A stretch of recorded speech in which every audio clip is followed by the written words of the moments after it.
রাজনীতিতে একটা অকল্পনীয় আনইমাজিনেবল ঘটনা ঘটে গেছে। সরকারের রানিং উপদেষ্টা বিদেশ যেতে পারবে না। ইউনূস সরকারকে সরিয়ে নতুন কোন তত্ত্বাবধায়ক সরকার কায়েম করতে নতুন প্রধান উপদেষ্টা রেডি করেছেন। চুপ্পুর সাথে বৈঠক করেছে, দলে দলে সেনাপ্রধানও জড়িত ছিল। এদের সময় ফুরিয়ে আসছে, এরা পালাবার পথ পাবে না এবং কড়ায় গন্ডায় আমাদের হিসাব মিলিয়ে নেব। ভয়ঙ্কর পরিকল্পনা নিয়ে মাঠে নামছে আওয়ামী লীগ। সীমান্ত পেরিয়ে ঢুকছে অস্ত্র গোলাবারুদ। আওয়ামী লীগের নেতাকর্মীরা নভেম্বর ডিসেম্বরে যমুনা ঘেরাও করবে, হরতাল করবে বা করতে পারে অবরোধ সহ নানান কর্মসূচি পালন করবে। সারা রাজধানী জুড়ে অন্তত 40টি স্থান থেকে আওয়ামী লীগ এবং এর অঙ্গ সংগঠন সমূহের মিছিল বেরিয়েছে। এছাড়াও ঢাকা ময়মনসিংহ মহাসড়ক, সাভার চৌরাস্তা, গাজীপুর চৌরাস্তা, কুড়িল বিশ্বরোড, ধামরাই, সাভার, ঢাকার আশপাশের বিভিন্ন এলাকা থেকে মিছিলের খবর পাওয়া গেছে। সেসব ভিডিও সামাজিক যোগাযোগ মাধ্যমে ছড়িয়ে পড়েছে। এই দায়িত্বটা ছেড়ে দেন। আপনাকে আমরা 14 মাস দেখেছি, আপনার কোনো কার্যক্রম আমাদের মোটেও পছন্দ হয়নি।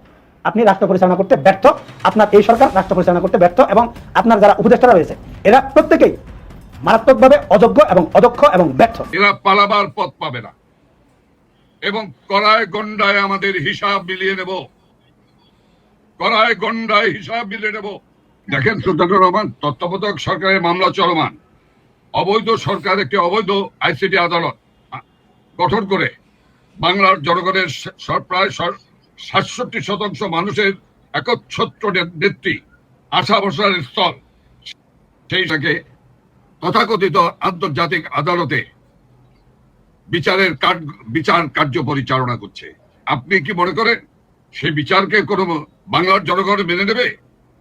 এখন প্রশ্ন আপনি করতে পারেন, সেই বিচারালয়কে কেন আপনারা ভেঙে চুরে চুরমার করে দিচ্ছেন না?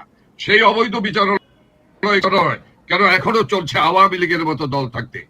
আমি আপনাকে বলবো, বিচার নিভৃতে কাঁধে ওদের সন্ত্রাস, ওদের নৈরাজ্যের মধ্যে, যে কারণে আমাদের পক্ষ থেকে জাতিসংঘে আন্তর্জাতিক আদালতে আর্জি পেশ করা হয়েছে, মামলা করা হয়েছে। আমি শুধু আপনাকে বলবো যে এরাও জানে এদের সময় ফুরিয়ে আসছে, এদের সময় ফুরিয়ে আসছে।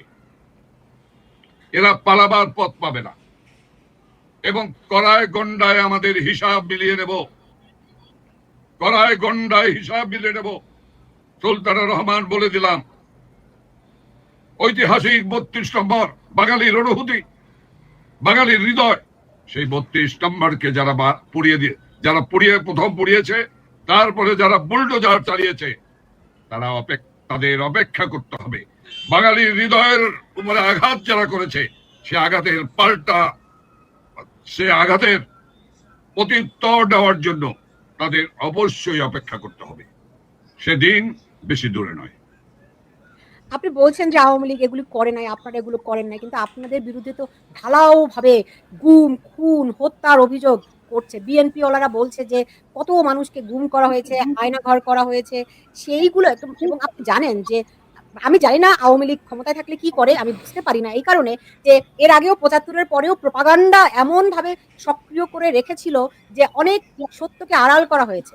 সেগুলি জানতে জানতে মানুষের অনেক সময় লেগে গেছে, অনেক বছর পেরিয়েছে।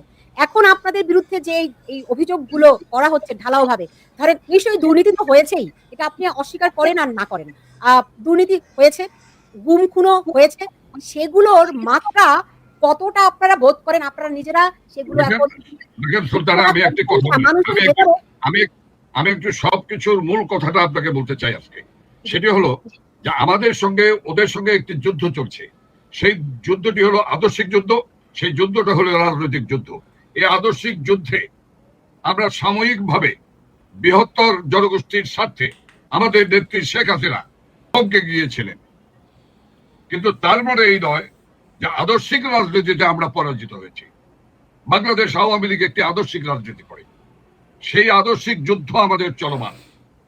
ওই যে তৃণমূলের যে নেতা, যে কর্মী, অনাহারী অর্ধাহারী, মা মারা গেলে মায়ের মুখ দেখতে যেতে পারে না, সন্তান মারা গেলে সেই সন্তানকে কবরস্থ করতে পারে না, ওদের মনের দাহতে যারা ৭১-এর প্রতিশোধ নিচ্ছে, তাদেরকে অপেক্ষা করতে হবে।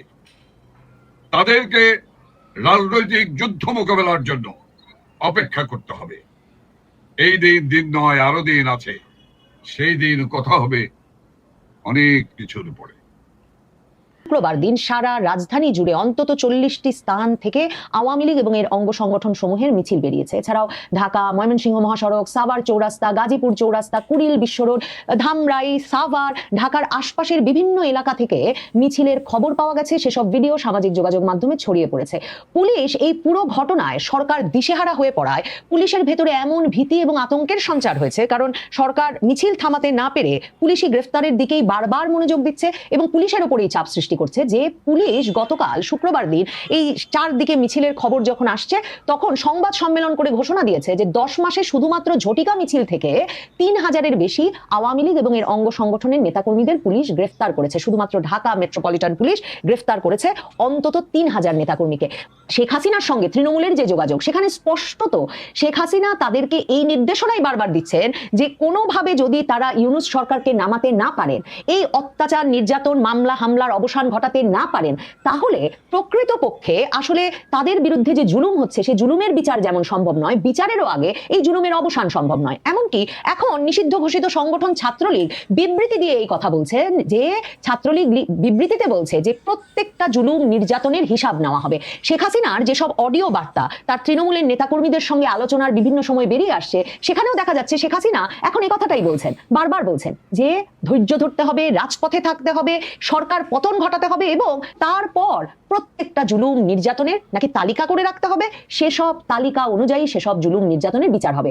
এবং শেখ হাসিনা সহ আওয়ামী লীগ নেতৃত্ব, ছাত্রলীগ, যুবলীগ, প্রত্যেকটি সংগঠনের কাঠামো, নেতৃত্ব এই বিষয়টি টের পাচ্ছে যে দলটিকে যেভাবে একেবারে কোণঠাসা করে ফেলার চেষ্টা হচ্ছে, মানে সরকার এখনো ভাবছে গ্রেফতারই একমাত্র সমাধান, গ্রেফতার করতে থাকতে হবে, মামলা দিতে হবে এবং গ্রেফতার করার পর আর জামিন দেওয়া যাবে না। মানে কয় লাখ লোককে আসলে সরকার ভাবছে তারা গ্রেফতার করে ফেলতে পারবে। এই যে স্বরাষ্ট্র উপদেষ্টা জাহাঙ্গীর আলম চৌধুরী বললেন যে ফ্যাসিস্টের তালিকা পুলিশের কাছে দেওয়া আছে, কাজে গ্রেফতার বাড়াতে হবে, মানে আসলে সরকার কত লাখ নেতা কর্মীর তালিকা করেছে। এমনকি শুক্রবার 40টি স্থান থেকে যে মানে মিছিল বেরিয়েছে এবং গত কয়েক সপ্তাহ ধরে আওয়ামী লীগের মিছিলের যে বৈশিষ্ট্য, সেই মিছিলের বৈশিষ্ট্যে দেখা যাচ্ছে এক একটা মিছিল এক একটা জেলা কিংবা এক একটি নির্বাচনী আসন কিংবা এক একটি এলাকার ছাত্রলীগ বা যুবলীগ বের করছে। যেমন ধরুন ঢাকার উত্তরা এলাকায় লক্ষ্মীপুর জেলার ছাত্রলীগ মিছিল করেছে, মুগদা এলাকায় মিছিল করেছে ঢাকা মহানগর দক্ষিণের ছাত্রলীগ, কিংবা ধরেন ঢাকার 32 নম্বরে মিছিল হয়েছে, ঢাকার 27 নম্বর, ধানমন্ডি 32 নম্বর, ধানমন্ডি 27 নম্বর, গুলশান, মহাখালী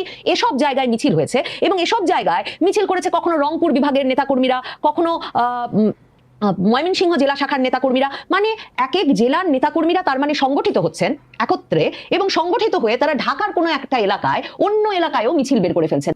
তার মানে এই যে এলাকা ভিত্তিক সংগঠন আওয়ামী লীগ এবং তার অঙ্গ সংগঠনগুলো বন্ধ করছে না, তারও একটা হদিশ এবং প্রমাণ পাচ্ছে স্বরাষ্ট্র উপদেষ্টা সহ তার মন্ত্রণালয় এবং পুলিশ এবং আইন শৃঙ্খলা রক্ষাকারী বাহিনী, যে এখন এই নেতাকর্মীরা ঢাকায় হঠাৎ জটিকা মিছিল করছেন, কিন্তু এদের পক্ষে তার মানে সম্ভব, এরা এতটা সংগঠিত হয়ে উঠেছেন, বিভিন্ন জেলার এবং নির্বাচনী আসন কেন্দ্রিক ভাবেও এমন ভাবে সংগঠিত হয়ে উঠেছেন যে এদের পক্ষে সম্ভব হঠাৎ করে বাংলাদেশের বিভিন্ন এলাকায় একত্রে সরকারের ভয় যে হাজার হাজার লাখ জনের মিছিল বের করে ফেলা। এমন নাকি গোয়েন্দা তথ্য সরকারের কাছে আছে যে নির্বাচনের আগে এই ঘটনাটি ঘটাতে চাইছে আওয়ামী লীগ এবং তার অঙ্গ সংগঠন সমূহ।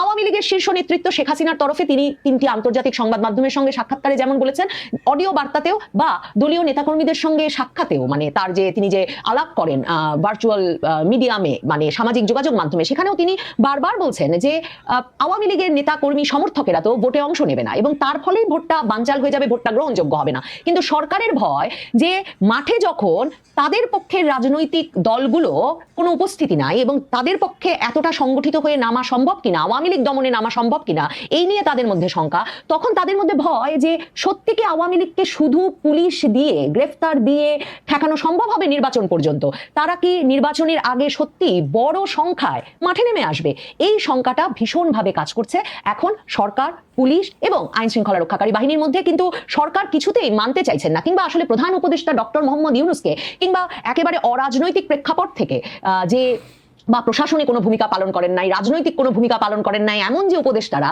তারা বুঝতেই পারছেন না যে সর্বক্ষেত্রে রাজনীতিকে বা মানে রাজনৈতিক পরিপ্রেক্ষিতকে বা বাস্তবতাকে পুলিশ দিয়ে মোকাবেলা করা যায় না।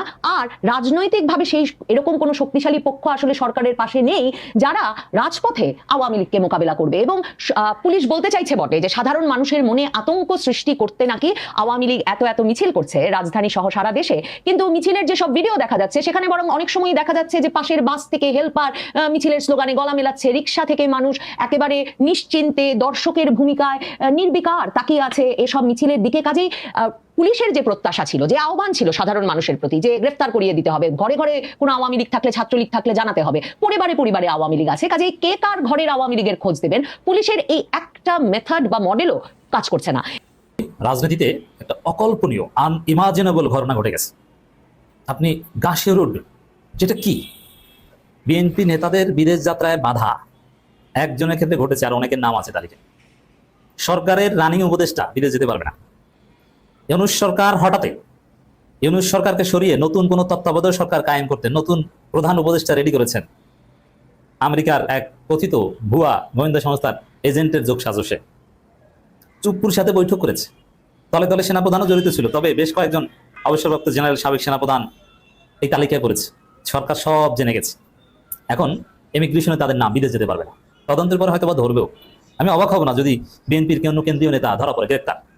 আপনারা অলরেডি শুনেছেন যে বিএনপি নেতা এহসানুল হক মিলন, আমি তাকে শ্রদ্ধা করি, অত্যন্ত শিক্ষিত ভদ্র ভালো মানুষ, কিন্তু বিএনপি তো করেন।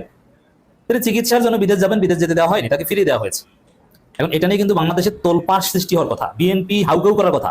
হ্যাঁ, ইউনূস সরকার আমলে বিএনপি নেতাকে বিদেশ যেতে দেওয়া হবে না, এত বড় সাহসকার। সরাসরি তারেক রহমানের উচিত ফোন দেওয়া ইউনূসকে, যে আপনি কি শুরু করেছেন। আমার সাবেক শিক্ষা প্রতিমন্ত্রী মির্জা ফখরুলের দৌড়ে যাওয়া উচিত ছিল, এবং এহসানুল হক মিলনকে ডেকে নিয়ে ইউনূসের ক্ষমা চাওয়া উচিত ছিল যে স্যার ভুল হয়েছে, আপনার এই ভুলের কারণে যেতে দেওয়া হয়নি, সরি আপনি যান। কিন্তু না, সবাই চুপচাপ, একটা উত্তেজনাকার পরিস্থিতি, কেউ কোনো কথা বলছে না, বিএনপি চুপ। এহসানুল হক মিলন একা একটা সংবাদ সম্মেলন করেছে, বিএনপির কেউ তার পক্ষে কথা বলছে না, অথচ এটা নিয়ে তারেক রহমান, মির্জা ফখরুল, সালাউদ্দিন সবার হাউকাউ করার কথা। কেন সবাই চুপ? কারণ তারা জানে তারা আকাম করেছে। কি আকাম? আমার দেশ সব ফাঁস করে দিয়েছে মাহমুদুর রহমান। খবর, এনআইতের জবানবন্দিতে মিলল চাঞ্চল্যকর তথ্য, টার্গেট ইউনূস সরকারের পতন। মানে ইউনূস সরকারের পতন ঘটাতে একটা বিরাট গোষ্ঠী নানান তৎপরতা চালিয়েছিল, অন্য একজনকে প্রধান উপদেষ্টা বানাবে, সেই প্রধান উপদেষ্টার নামও রেডি করেছিল। তা আমি এটা আশ্চর্য না, এটা আওয়ামী লীগ পন্থী অনেক ব্যবসায়ী, সাবেক সেনা অফিসার অনেকে এর সাথে জড়িত, জড়িত থাকবে, এটা ভেরি সিম্পল। কিন্তু বিএনপি জড়িত, বিএনপি পন্থী উপদেষ্টারা সরকারের, তারাও জড়িত। আশ্চর্য। হ্যাঁ, এই জন্যই বলছি অকল্পনীয়। এটা ঘটেছে এবং তার অ্যাকশন শুরু হয়ে গেছে। কি অ্যাকশন? এহসানুল হক মিলনকে বিদেশ যেতে দেওয়া হয়নি, এর বাইরে কোনো কারণ নেই। এহসানুল হক মিলনকে বিদেশ যেতে দেওয়া হয়নি, আমার দেশ বলেছে হয়তো এই কারণে, যোগসাজশ থেকে থাকতে পারে, কিন্তু আমি বলছি এটাই নিশ্চিত। আর শুধু এহসানুল হক মিলন না, আরো অনেকের নাম অলরেডি সরকার এয়ারপোর্টে দিয়ে রেখেছে, ব্ল্যাক লিস্টে, এরা যেতে পারবে না। তাহলে বিএনপি কি বুঝতে পারছেন? তলে তলে ইউনূস সরকারকে হটাতে চায়, এই হচ্ছে বিএনপি। এটা তো ফজু পাগলা স্পষ্টই বলেছে। ফজলুর রহমানের বক্তব্যে কি আপনার বুঝতে অসুবিধা আছে? আমার মনে হয় যে ফজু পাগলাও বিদেশ যেতে পারবে না, সরকারের কিছু উপদেষ্টাও যেতে পারবে না। সন্দেহের তালিকায় ওই যে জামাত যে 5 জন উপদেষ্টার কথা বলেছে, তার মধ্যে আমি একজনের কথা বলি,